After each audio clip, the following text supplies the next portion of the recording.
أعوذ بالله من الشيطان الرجيم. بسم الله الرحمن الرحيم.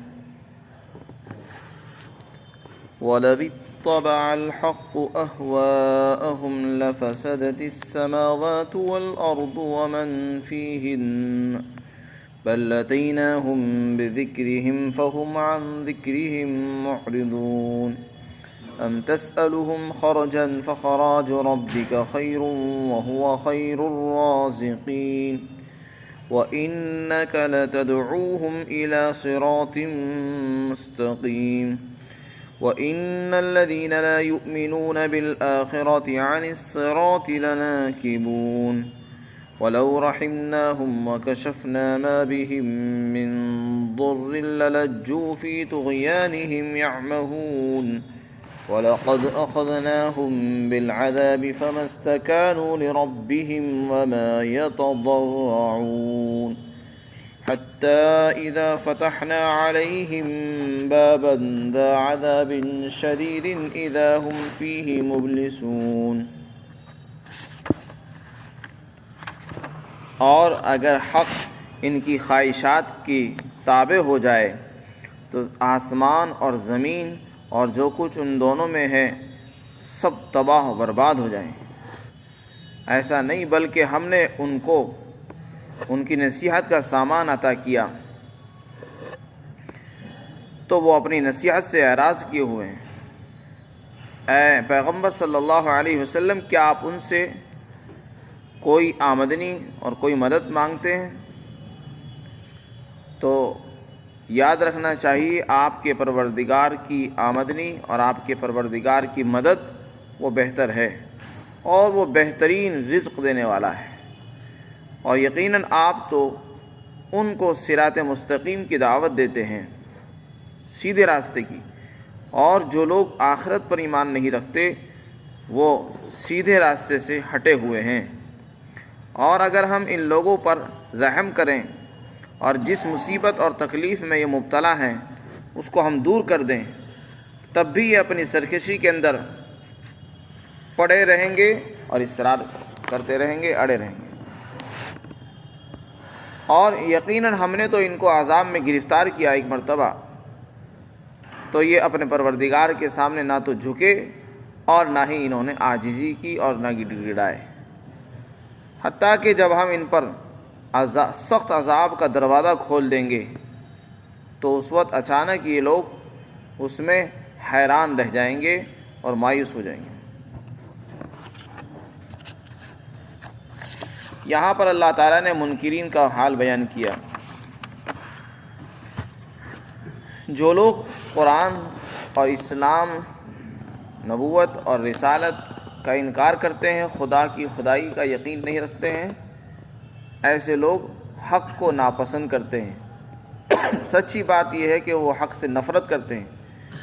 حق پر چلنا ان کو پسند نہیں ہے، اس لیے کہ حق کے اندر پابندی ہے، اور جو باطل ہے اس میں کوئی پابندی نہیں، اس میں انسان کے لیے کھلی آزادی ہوتی ہے.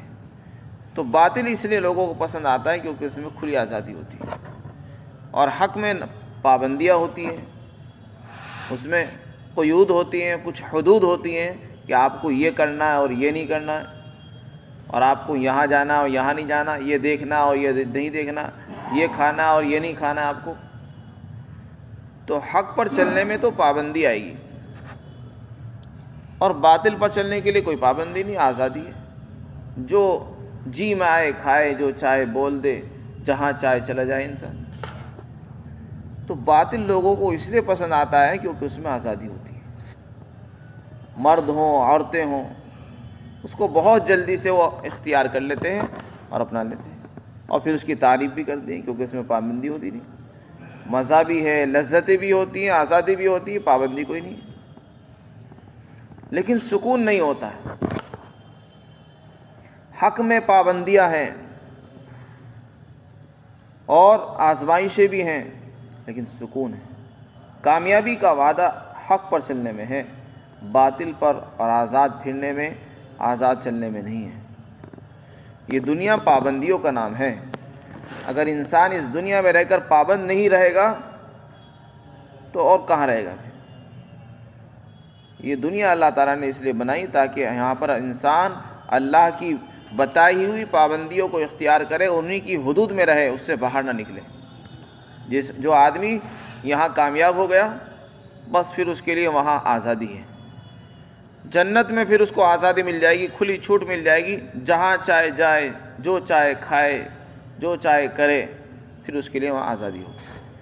اور جو یہاں آزاد پھر رہے ہیں ان کے لیے وہاں پابندی ہے، وہ اپنی مرضی سے وہاں چل نہیں سکتے، بلکہ ان کو وہاں جہنم کی تکلیفوں کا سامنا کرنا پڑے گا۔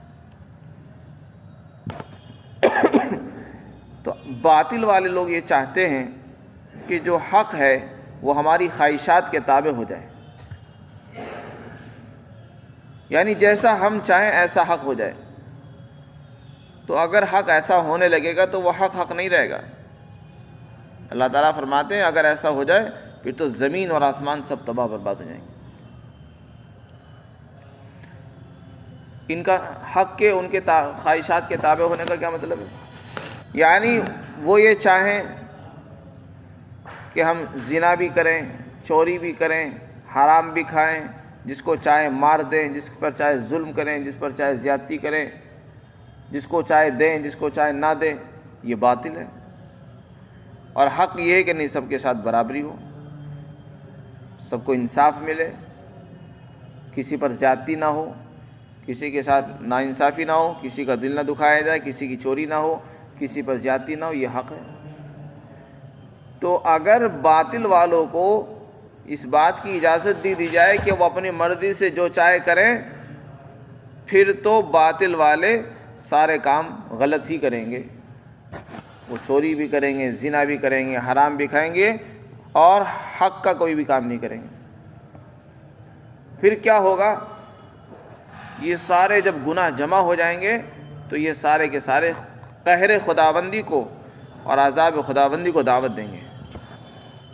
ان سب کے نتیجے میں دنیا پر قہر آئے گا، اللہ کا عذاب نازل ہوگا، جس سے دنیا بھی تباہ ہوگی اور آخرت بھی ان کی تباہ ہو جائے گی۔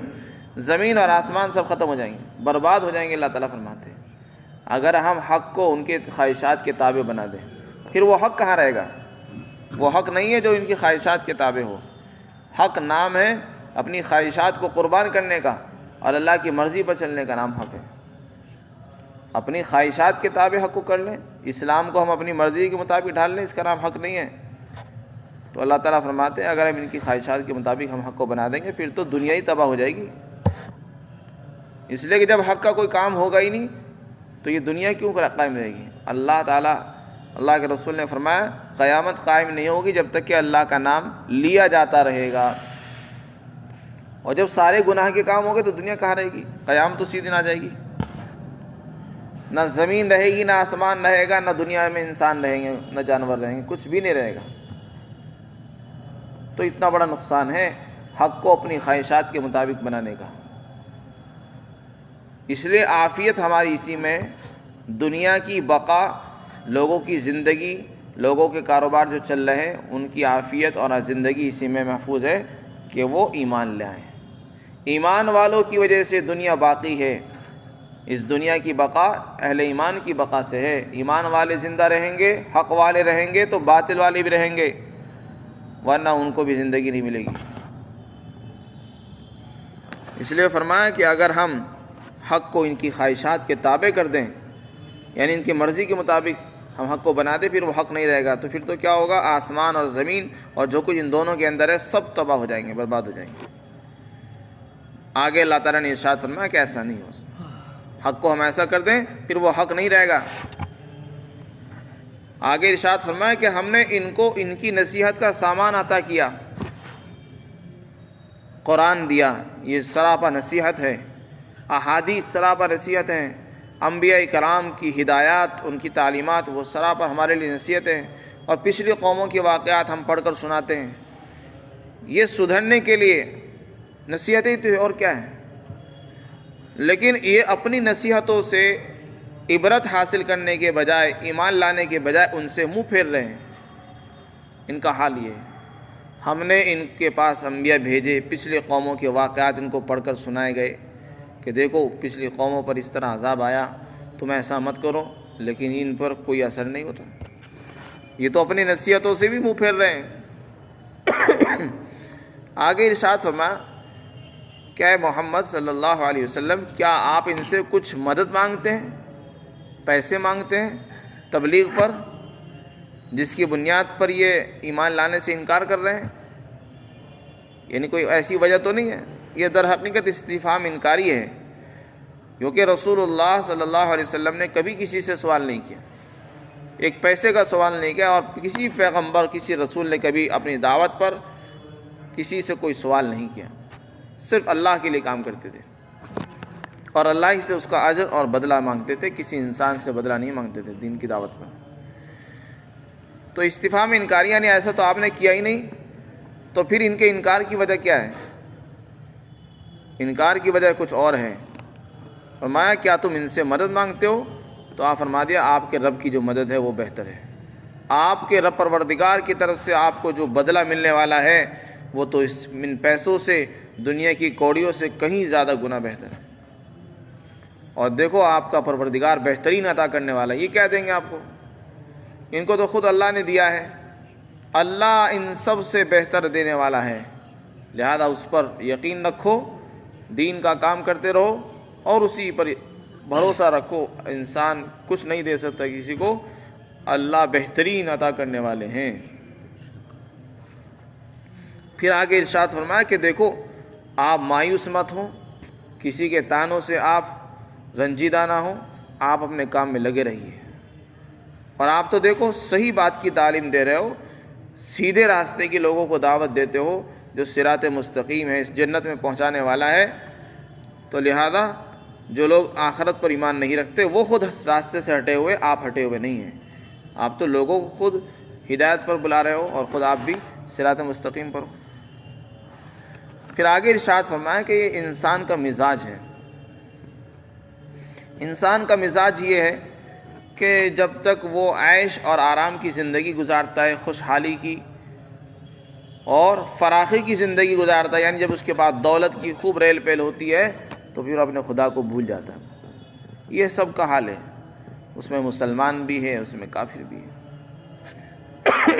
کہ جب خوشحالی کے دن آتے ہیں تو وہ اپنے رب کو ہی بھول جاتے ہیں اور ان کے اندر تکبر آ جاتا ہے، بڑائی آ جاتی ہے، انسان کو انسان نہیں سمجھتے ہو اور کسی کو اپنے سامنے دیکھنا گوارا نہیں کرتے، اور جیسے ہی ان کو کوئی مصیبت پہنچتی ہے تو پھر گڑ گڑانے لگتے ہیں، عاجزی کرتے ہیں، توبہ کرنے لگتے ہیں اور اللہ کو پکارتے ہیں۔ اور اگر ہم اس مصیبت کو دور کر دیں تو ہونا تو یہ چاہیے کہ صرف اللہ کو پکاریں، اللہ ہی کی عبادت کریں، پھر اللہ کو بھول جاتے ہیں۔ یہ انسان کا حال ہے، مصیبت میں اللہ کو یاد کرتا ہے، جب خوشحالی آتی ہے تو پھر اللہ کو بھول جاتا ہے۔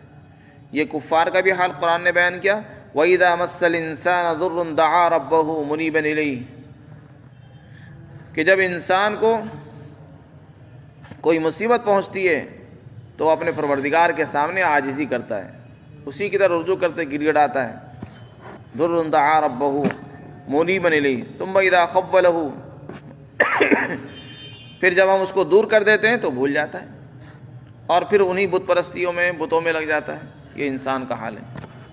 یہی حال مکہ والوں کا بیان کیا کہ اگر ہم ان کی مصیبتیں دور کر دیں، ان پر ذرا سا رحم کریں تو یہ پھر اپنی سرکشیوں کے اندر پڑے رہیں گے اور اصرار کرتے رہیں گے، اڑے رہیں گے، ان سے ہٹنے والے نہیں ہیں۔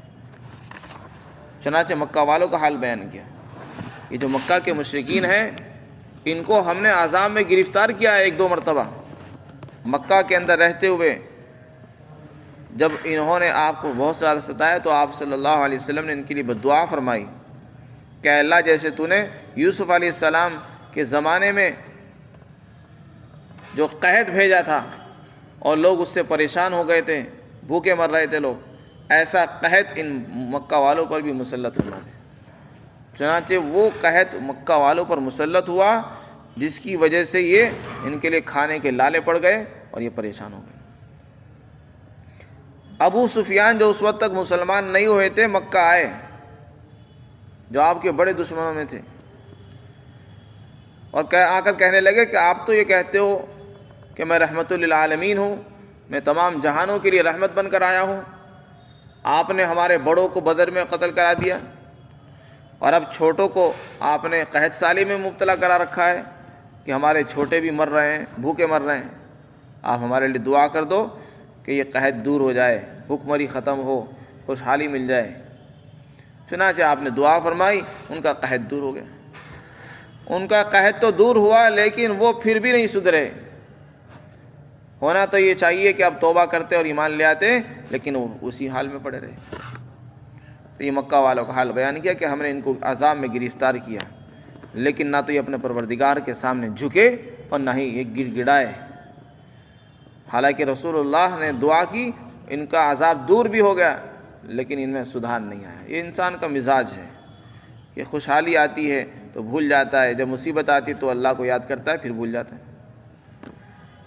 آگے ارشاد فرمایا کہ جو لوگ مشرک ہیں، جب ہم ان پر عذاب کا دروازہ کھولیں گے جو انتہائی سخت ہوگا، تو پھر یہ حیران رہ جائیں گے اور بالکل مایوس ہو کر رہ جائیں گے، کچھ نہیں کر سکیں گے۔ اور آج ان کو سمجھایا جا رہا ہے، ان کی بات سمجھ میں نہیں آتی ہے۔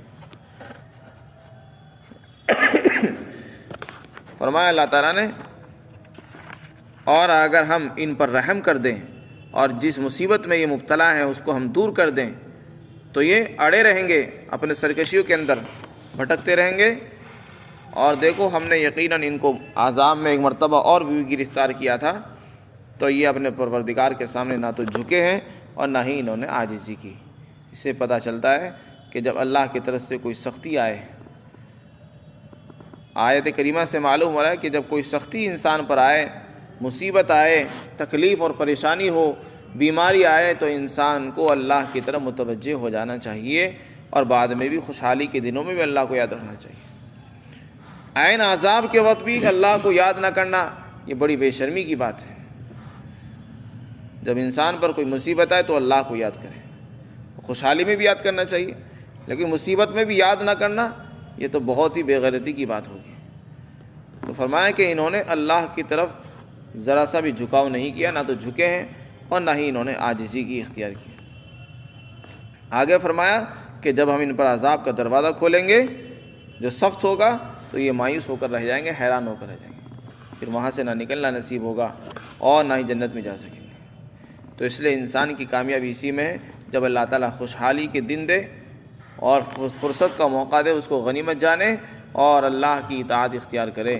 اللہ تعالیٰ ہم سب کو کامیابی عطا فرمائے۔